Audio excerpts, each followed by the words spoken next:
하나님 감사합니다. 이른 새벽에 우리의 연약한 육신이지만은 고단한 육신 가운데서도 깨워주신 하나님, 그리고 예물까지 제물로 바치게 해주신 하나님 아버지, 이 예물 속에 우리의 마음의 소원과 기도의 제목과 하나님 앞에 우리의 모든 삶을 올려드리오니 하나님 연락하여 주시고 축복하여 주시옵소서. 다시 한번 시작되어진 이 귀한 교회의 특별 새벽 기도에 하나님, 이 동력이, 이 놀라운 영적인 힘이 교회의 금년 한 해 큰 축복이 되게 하시고 LA 이 귀한 도성의 놀라운 은혜를 이끌어가는 주도적인 교회가 되게 하시며, 또한 한국까지도 알려지는 영광스러운 교회, 주님 오시는 그날까지 승리하는 귀한 교회가 되게 하여 주시옵소서. 귀한 예물 한 분 한 분 그 손 잡아주시고, 그리고 기도의 소원들, 기도의 제목들 금년 한 해 풍성히 응답받는 축복을 허락하여 주옵소서. 이 아침에도 참 부족한 종입니다. 주님, 귀한 분들 은혜를 사모하며 간절한 마음으로 주 앞에 나와 싸우니 믿음 위에 믿음을 다하신 하나님, 은혜 위에 은혜를 다하신 하나님, 능력 위에 능력을 다하여 주신 하나님, 그 하나님의 은혜와 능력과 믿음이 이 아침에도 우리 모든 성도들의 영혼과 연약한 육신 위에 가득히 임하게 하여 주시옵소서. 그렇게 하여 주실 줄 믿고 감사하며 예수님 이름으로 기도하옵나이다. 아멘. 가끔씩 LA에 오면은 우린 휴스턴 시골입니다. 그래서 LA에 있는 분들은 굉장히 세련된 것 같이 느낄 때가 많습니다. 오늘도 보니까 찬양하시는 분들 연세도 드신 것 같은데 잘하지는 못하는데 자신감도 있고 얼굴을 가리면서까지 아침에 쉽지 않아요. 근데 그게 전부 다 담임 목사님의 담대함, 믿음, 그거 아닐까요? 그거 다 배워가는 거니까. 꽤 오래 전에 작년에 어쩌다가 한국 나갔을 때 명성교회를 갔었는데 목사님이 그날 설교를 하셨어요. 근데 10,000명 정도가 되니까 그 인파를 딱 보면 교회 안에 당황할 수도 있고 또는 흥분할 수도 있고 뭐 자기 스스로가 그럴 텐데, 저 그 자리에 있었는데 목사님 처음부터 끝까지 조금도 동요 없이, 그리고 그 예배 시간 내내, 설교 시간 내내 온 성도들을 장악하고 있었습니다. 정말입니다. 그래서 그 목사님이 설교 끝나고 나서 우리 박은성 목사님 서울에 있었으면 우리 교회 큰일 날 뻔했다고. 진짜로 그 말을 했습니다. 저런. 그리고는 얼마 후에 또 거긴 간 건 아닌데 우연히 사랑의 교회, 오늘 우리 할머니들 찬양하는 게 너무 자신감이 있어서 이 말 나왔는데, 사랑의 교회 보니까 주일 예배 설교를 하시더라고요. 아니, 거기는 그분은 진짜 아무나 안 시키거든요. 여러 가지 이유로도 그렇고 시킬 수도 없잖아. 얼마나 딱 짜여져 있고 그리고 대단한. 근데 그날 보니까 또 하셔서 목사님 대단하다. 그런데 거기서도 주눅 하나 안 들고 거기는 교회는 더 클걸요. 명성보다가 사랑의 교회가 웅장한, 여러분도 미국 미주에서 최고로 웅장한 교회를 지었었잖아요. 건축해서 좋은 뜻으로 선교했지만 하나님의 선하신 뜻이 다 있다고 봐요. 여러분이 우리 목사님과 함께 끝까지 신앙생활 지켜나가는 거, 이것도 큰 은혜요, 축복이요, 그리고 영광입니다. 하나님, 그런 믿음의 사람들이 다 되시기를 바랍니다. 언젠가 얼마 전에 기린이 새끼를 놓는 거를 영상으로, 요즘 별별 영상이 다 있으니까 나왔습니다. 영상으로. 새끼 기린을 놓는 장면을 봤는데 우연히 어쩌다가 보니까 한 5분, 10분 정도 기다려요. 이건 얼굴, 그리고 발인가? 예, 두 발하고 얼굴하고 두 개가 같이 나오더라고요. 근데 그 같이 나오는데 굉장히 오래 걸려요. 한 5분, 10분. 사람도 그렇잖아. 근데 한 10분 정도 지나니까 이 새끼 기린이 떨어졌어요. 땅에 떨어졌는데, 땅에 떨어진 거를 물끄러미 보더라고요. 어미 기린이. 그리고는 어미 기린이 자기 발로 툭툭 건드려 보더라고요. 이게 어떤 새끼인지. 그러다가 다시 등으로 떨어졌는데 다시 엎어 놓았어요. 그리고 다시 발로 차서 멀리 떨어뜨렸어요. 여기서 한 10인치 정도 떨어진 거리 정도로. 거기다가 설명이 나오더라고요. 왜 그랬는지. 동물들 중에서 다리의 힘이 가장 강한 게 말하고 기린이라고 그러는데, 특별히 기린의 그 발은 굉장히 강한가 봐요. 그걸로 턱을 치면 사자 턱이 나간다고 그럴 정도니까. 그러기 위해서는 어미 기린이 태어난 새끼 기린을 발로 계속 차서 일어나게 하고, 또 발로 차서 일어나게 하고, 그 순간에 새끼 기린의 발에 근육이 생기는가 봐요. 그래서 새끼 근육이 생기면서 일어나면서 결국은 야생 동물들 중에서 그 발로 사자를 깨트리기도 하는 그 머리를 깨트리기도 할 만큼 강한 근육을 세운다는 거죠. 새끼 기린이. 태어나자마자 그러는가 봐요. 지난 한 해 여러분 어떤 고난이, 어떤 환란이 있었는지 잘 모르겠지만은, 그러나 하나님 우리에게 새로운 한 해를 허락해 주셨습니다. 이런 방법 저런 방법으로 훈련시켜 주셨던 하나님, 연단시켜 주셨던 하나님, 심지어 정금 같은 믿음으로 우리를 정화시켜 주고 성화시켜 주셨던 하나님, 금년 한 해는 그 근육을 가지고 세상을 이겨나가는 믿음의 사람들 되기를 바랍니다. 어떤 사탄도, 어떤 마귀도, 어떤 환란도 이것쯤이야. 언제까지나 불평하고 원망하고 살 필요 없지 않습니까? 끝까지. 여러분의 교회 정도 되면 그 믿음의 능력, 믿음의 근육을 가지고 그렇게 이 새벽 기도 시간도 그렇게 하잖아요. 그런 하나님의 축복의 사람들이 되기를 바랍니다. 빨리, 너무도 잘 나는 베데스다 연못의 이야기입니다. 벳이라는 것은 집이잖아요. 베스다라는 건 헤세드라는 단어와 합쳐서 베데스다. 자비의 집, 긍휼의 집, 사랑의 집. 그게 베데스다 연못에 있는 지명 이름이고, 거기에는 5개의 행각이 있고, 그리고 수많은 병자들이 모여 있습니다. 한번 집에 가서 쳐보시면은 베데스다 연못이라는 발굴을 적어도 50년 전부터 했는데 얼마나 큰지 몰라요. 굉장히 큰 베데스다 연못을 지금 발굴하고 있는데, 깊이도 적어도 20m에서 30m 정도, 그리고 거기 있는 성곽들도 위로 10m 이상 되는 굉장히 많은 사람들, 환자들이 모여 있었던 그 베데스다 연못의 이야기입니다. 명절이었죠. 예수님은 예루살렘에 올라가셨어요.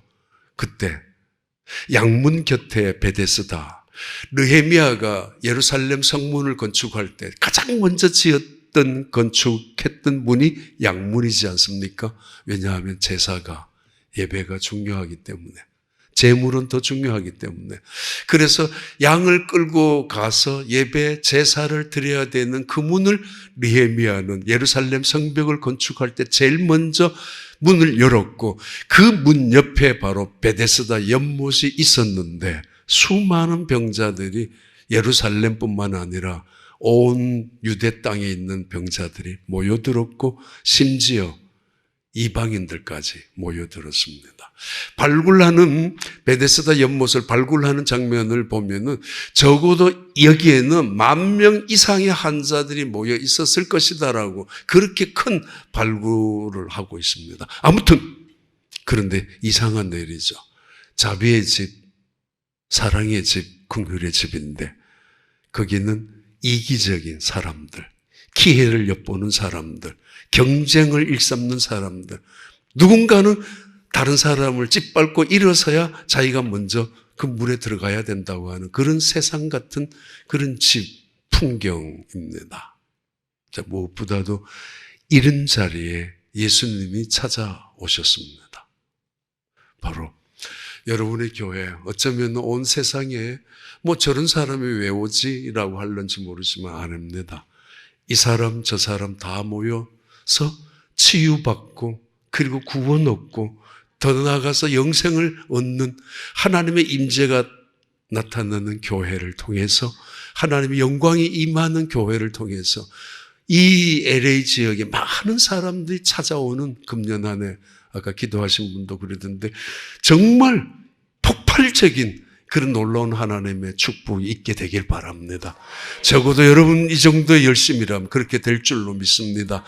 이제쯤이면 하나님께서는 그런 준비를 하고 계시고 있지 않겠습니까? 지금쯤이면 하나님이 특별한 준비하신 것을 물 붓듯이 쏟아주시는 축복을 이 교회에 다니는 여러분들에게 또 이 교회 위에도 임하는 은혜가 될 줄로 믿습니다.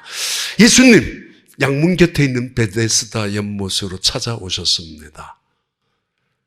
절기를 지키기 위해서는 성전 안에서 이런저런 절기 행사를 참여해야 하지만은 예수님은 베데스다 연못에 가셨습니다. 언제나 예수님이 찾아오시는 이 교회가 되길 바랍니다. 기독교가 뭐예요? 교회는 어떤 곳입니까? 예수는 누구예요? 뭐 진부한 질문이지만은 그러나 다시 한번 질문해야 되고 물어야 될 질문입니다. 요즘같이 재난과 재앙이 요즘같이 전쟁과 테러가 속수무책으로 일어나는 아주 매우 특별한 시대에 살아가고 있습니다. 이때 기독교는 대답해야 합니다. 기독교는 무슨 종교인지 어떤 곳인지 교회는 왜 가야 하는지 팬데믹 통해서 코로나 사태를 통해서 도대체 교회 가서 우리는 무엇을 해야 하는지 대답해야 합니다. 그리고 예수는 누구인가 말입니다. 하나의 대답입니다. 기독교란 나사렛 출신 예수 그리스도를 하나님의 아들로 믿고 고백하는 것이 기독교입니다.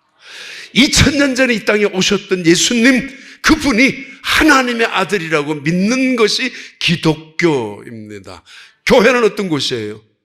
2000년 전에 이 땅에 오셨던 예수님, 갈릴리에서 사역하시고 3년 동안이나 계셨던 그 예수님이 우리는 나의 구세주라고 구주라고 믿고 그분을 통해서 하나님께 나아가고 그분을 통해서 하나님이 허락하여 주신 놀라운 영생을 얻는 것, 그래서 그분 안에서 예배하며 그분 안에서 하나님의 영광을 체험하는 곳이 교회입니다. 예수가 누구예요? 하나님의 아들입니다.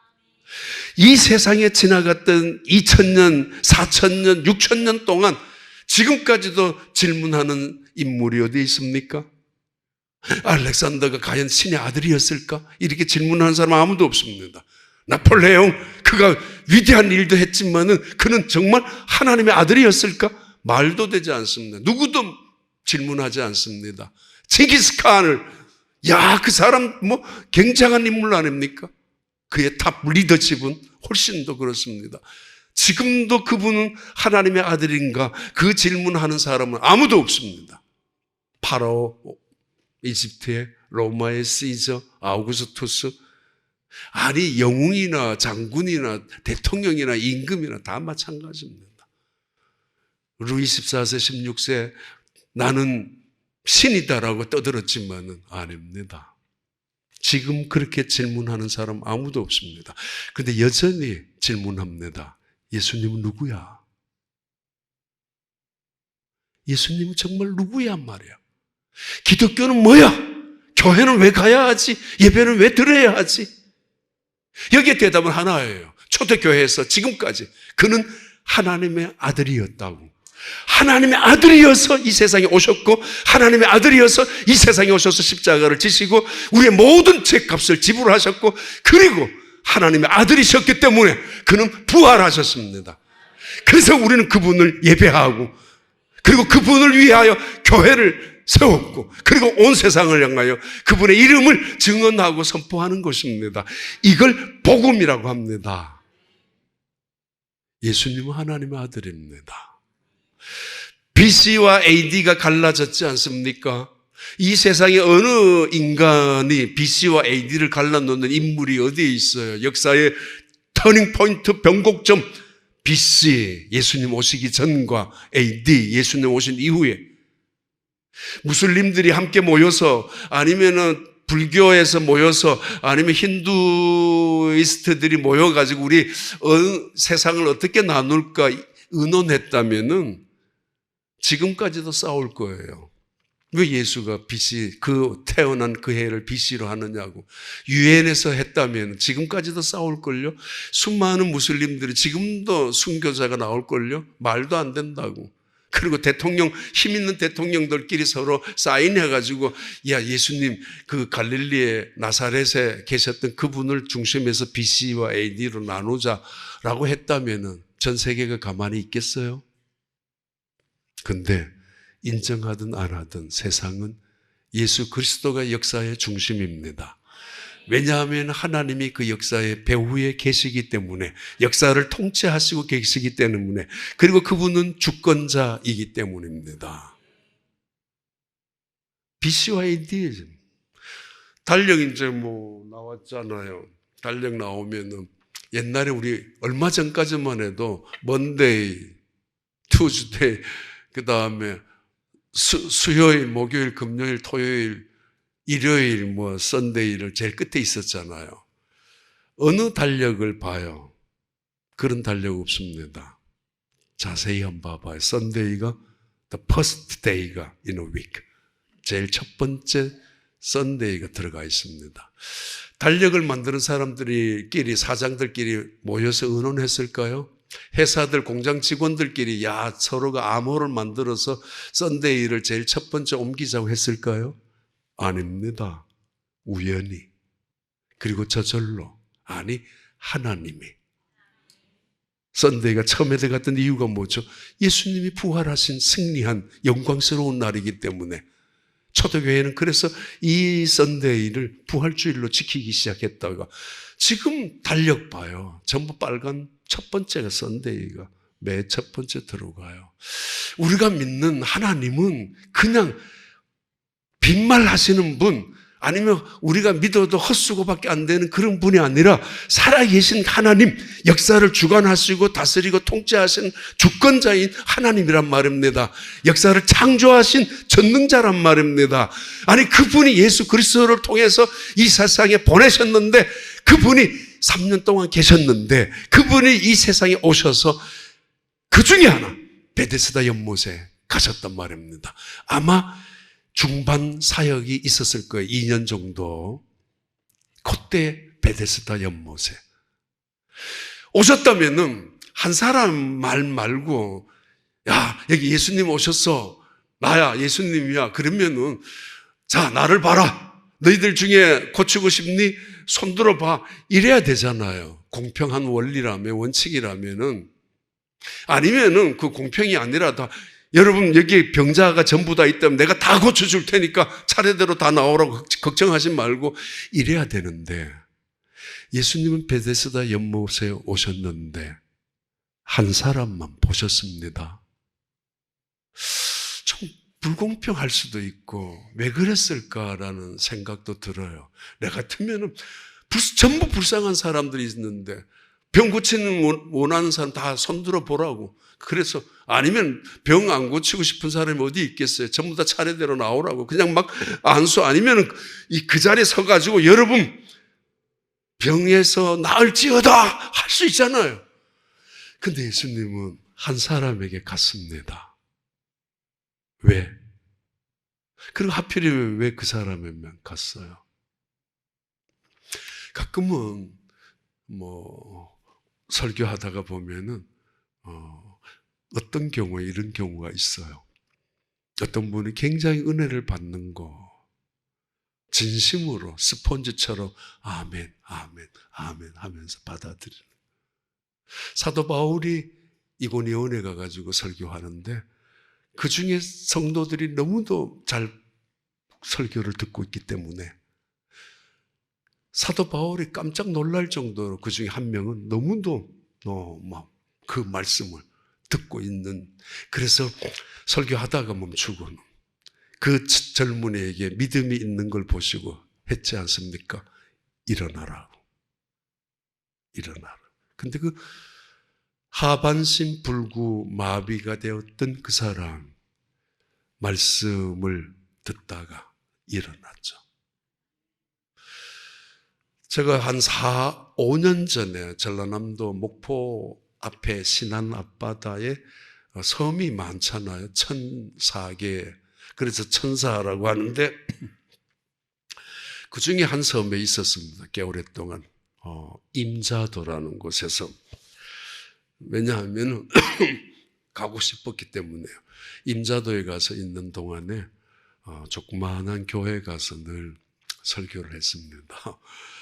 했는데 어떤 분이 자기 교회 전도사님한테 담당하는 전도사님, 저분 저 이재호라는 사람 누구예요? 왜요? 미국에서 왔다고요? 쫓겨온 거 아니에요? 도망온 거 아니에요? 사기친 거 아니에요? 여기까지 왜 왔냐고 저런 사람이요. 막 그렇게 시작해가지고 설교시키지 말라고. 그래도 저는 가끔씩 주일날 교회에 가서 설교를 했는데 임자도 거기에 한 사람이 나중에 우리 교회에다가 편지를, 우리 교회 편지를 우리 휴스턴 지역에 있는 로컬 뉴스 페퍼에다가 편지를 보냈습니다. 이재호라는 목사가 우리 동네에 와서 있는데 이거는 이제 자기가 깨달았죠. 좋은 걸로. 아니 10명도 안 되는데 설교할 때마다 10,000명 이상 되는 교인인 것처럼 설교를 핏대내고 하는데 저 사람 왜 저러지? 그러다가 어느 날 그 말씀에 자기는 팔이 못 써서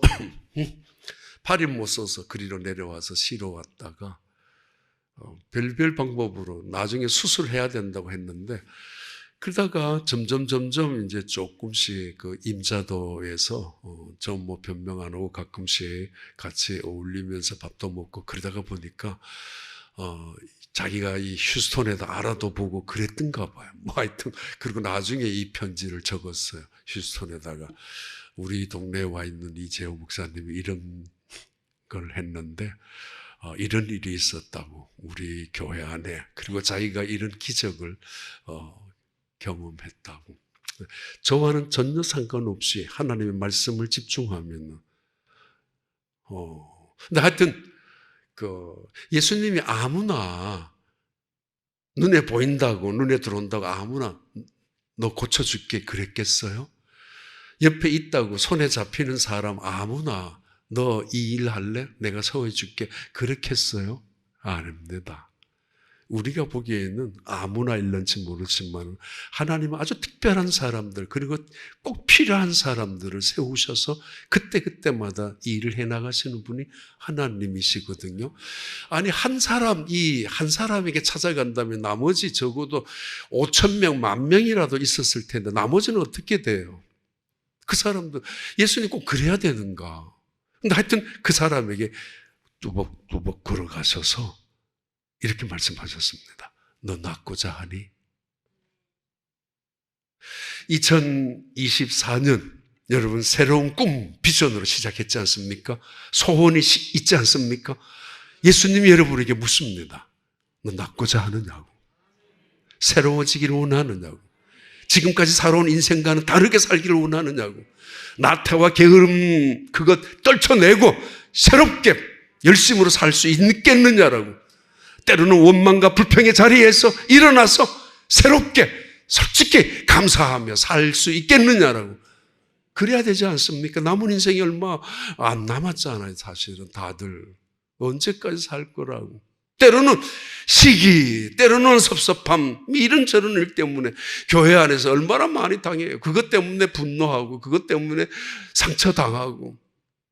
그렇게 살지 말고 다 내려놓고 내가 간절한 마음으로 있다면은, 내가 주님을 향하여 집중한다면은, 주님이, 예수님이, 이 세상에 하나님의 아들로 오신 예수님이 아무나 그냥 찾아가서 네 병 고쳐줄게 그런 거 아니란 말이에요. 힌트 하나가 있는데, 그는 38년 된 병자였다고 힌트를 주고 있지만은, 하여튼 오랜 세월 동안에 누워있기만 했었던 중풍병자 그 사람에게 예수님이 찾아가셔서 말씀합니다. 너 낫고자 하니? 이거 솔직히 말도 안 되는 질문이에요. 병원에 왔으면 병 고치고 싶어서 왔지.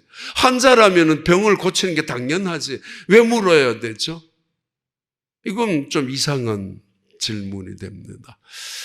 38년 동안 베데스다 연못에 있었는지는 모르겠지만은 적어도 베데스다 연못에서 10년 이상은 있었을 것입니다. 보낸 세월이 억울해가지고 떠나지 못했을 것이고, 분명히 그 연못이 물이 동할 때 간헐천이겠죠. 천사가 내려와서 물을 동하게 하면은 자기들이 먼저 뛰어들어가면 병을 고칠 수 있다라는 전설이죠. 소문이죠. 한 번도 확인된 것도 없어요.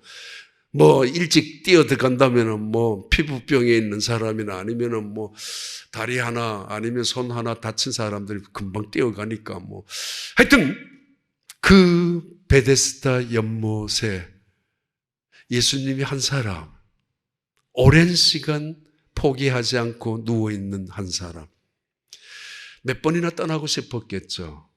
나도 이제 틀렸지 않는가, 나도 이제 다른 곳으로 가자고.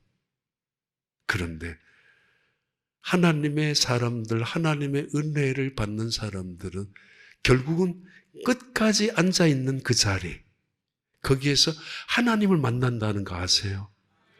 이런저런 핑계, 이런저런 구실로 수없이 많은, 나는 그럴 수밖에 없었다라고 또 갔지만은, 우리 교회도 보면은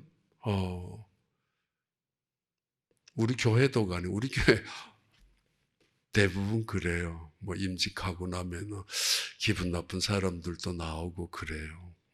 우리 교단은 늘 해야 돼 또 하는데, 그게 안 되면 또 기분 나빠서 가기도 하고 그러는데, 한 번은 그런 분 계셨어요. 목사님, 내가 정말 떠나고 싶다고, 이 교인들이 나를 이렇게 인정하지 않는가 섭섭하기도 하고, 내가 그만큼 충성했는데, 내가 헌신했는데 보상은 나에게는 아무것도 없단 말인가.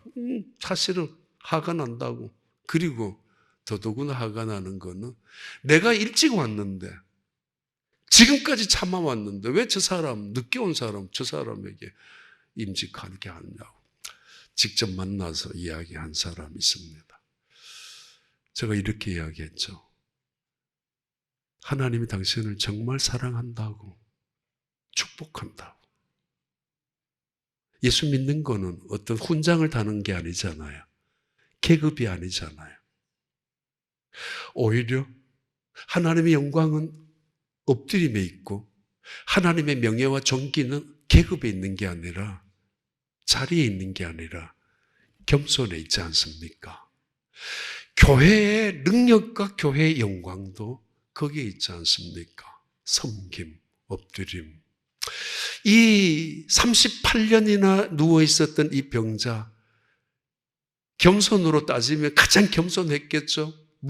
그리고 자기 힘으로는 아무것도 할 수 없다라는 거. 얼마든지 떠나고 싶었고 핑계도 대었고 다른 사람들에게 부탁해서 나를 옮겨달라고 말했겠지만은, 지나온 세월 때문인지 아니면 또 다른 뭔가 기대 때문인지 아니면 하나님의 은혜를 사모함인지, 진짜 그 베데스다 연못에 어떤 기적을 원했는지 그 사람이 있단 말이에요. 예수님 그랬어요. 너 낫고자 하느냐고. 그러면 예 했어야 되잖아요. 그런데 예라는 대답이 아니고, 다른 사람이 물이 동할 때 나를 데려다 줄 사람이 없어요. 참 쓸쓸한 말이고 외로운 말이고 절망 섞인 말이죠. 아무도 내 주변에서 나를 위해서 애쓰는 사람이 없다고. 가족들도 나를 방치해두고 버렸다고. 주변에 누구도 이번에 물이 동하면 이번엔 저 사람 차례야 라고 말해주는 사람은 아무도 없었다고. 동문서답하고 있는 그 시간에 예수님께서 이렇게 말씀하십니다. 너 물이 끓어오르는 그 물레만 집중하고 있죠? 끓어오르는 연못에만 관심이 있죠? 온통 모든 소리도 온통 모든 시선도 거기만 있는데 아니야, 봐라. 내가 너를 고칠 수 있어. 나를 봐. 자리를 들고 일어나. 물이 그 연못이 병을 고치는 게 아니라 율법으로 영생을 구원을 얻은 것이 아니라 5개의 행각까지 있다면 구약의 어떤 의미도 있었단 말입니다. 예수님이 오셨어요. 하나님의 아들 예수님이 오셨어요. 병을 고치는 건 나야. 내가 너를 일으킬 수 있다고. 저 물이 동하느냐 마느냐 문제가 아니고 그런 것 따위로 집중하지 말고 그런 시시한 문제로 염두에 두지 말고 나를 보라고. 언제나 하나님은 우리 교회 오시죠. 여러분 교회도 오시죠. 근데 누군가를 유심히 보시죠. 내가 오늘 그를 도와주지 않으면 안 되는, 아니 저렇게 간절한 마음으로 하나님을 향하여 사모하고 집중하고 저렇게 끈질길 정도로 그 자리에서 하나님을 향하여 고쳐달라고 말하고 있는, 소망하고 있는 누군가를 하나님은 아시죠. 잃어버린 한 마리의 양이 제절로 못 옵니다. 근데 목자는 찾아갑니다. 그냥 둘 수가 없기 때문에 99마리 양 두고 찾아가서 어깨에 메고 되돌려오죠. 돌아오죠. 예수님은 때로는 목자처럼 찾아오시고 잃어버린 양에게. 그 사람은 짐승보다 못할 때가 있어요. 너무 미련스러워서 끝까지 가려고 하고 중간쯤 고쳐야 되는데 너무도 고집이 세서 어리석어서 끝까지 가려고 하잖아요. 그래서 끝까지 죽고 결국은 돌아오지도 못하고. 그것을 아는 예수님은 찾아다니십니다. 그리고는 양을 어깨에 메고, 그래요. 내가 잡았으니까, 너를 붙잡았으니까 다시는 가지 말라고. 다시는 내가 붙잡고 있으니까, 내가 잠시 한눈을 팔았고 내가 잠시 조금 무관심했었던 게 너에게 그게 섭섭했다면 미안하다. 다시는 안 그럴게. 나와. 그럼 믿음 끝까지 한번 가자고. 양을 끌어안고 어깨에 메고 두 발 잡고 돌아오면서 목자가 하고 싶었던 이야기 아닙니까? 잃어버린 동전, 주인의 실수였는지 은전 하나 잊어버리고 나서 그것을 찾고 찾는 거, 경제적인 가치 그렇게 대단한 건 아니잖아요. 30불 정도였는데 그래도 그걸 끝까지 찾으려고 애를 쓰고 찾아낸 그 여자분은 기쁨으로 잔치를 하지 않습니까? 그리고는 동네 사람들에게 내가 잃어버렸던 이 동전, 어두침침한 침대 밑에서, 아니면 선방 구석에서, 아니면 하수도 수채 구석에서 마치 반지 조각이 흘러내려가는 것처럼 소중한 것들이 마치 버려져 있었던 것처럼, 그래서 어두움에, 근데 누군가는 말을 해서 끄집어내지 않으면 한 발자국도 돌아 나올 수 없는, 누군가가 손을 내밀어서 움켜잡지 아니하면은 스스로는 헤어나올 수 없는 양이라든가 은전도 드라크마도 마찬가지죠. 근데 우리에게는 희망이 있습니다. 예수님이 세상에 오셔서 찾아오셨고 오셔서 말씀하셨습니다. 너가 낳고자 하니? 아무도 없는데요. 그거 상관없어. 그거 상관없다고. 나만 보라고. 너의 자리를 들고 일어서라고. 그 순간에 다리 한 번도 일어서 본 적이 없는 38년 동안 이미 모든 마비가 굳어져 있는, 모든 신경이 굳어져 있고 관절도 이미 굳어져 있고 뭐 하나 펼 수도 없는 그런 사람이 일어납니다. 아니 힘도 없는데 근육도 없는데 어떻게 일어나냐고. 근데 일어나요. 왜? 예수님의 말씀은 거절할 수 없는 말씀처럼 들려왔거든요. 그분의 음성은 범접할 수 없는 음성이거든요. 왠지 내가 거절했을 때, 내가 순종하지 않았을 때 내게 큰 불행이 닥칠 것 같거든요. 깊은 곳에 그물 내려, 밤새도록 그물을 내려봤지만, 못 잡았지만 그래도 항거할 수 없는 그분의 말씀이 내 영혼에 툭 떨어졌어요. 믿음이란 순종 아닙니까?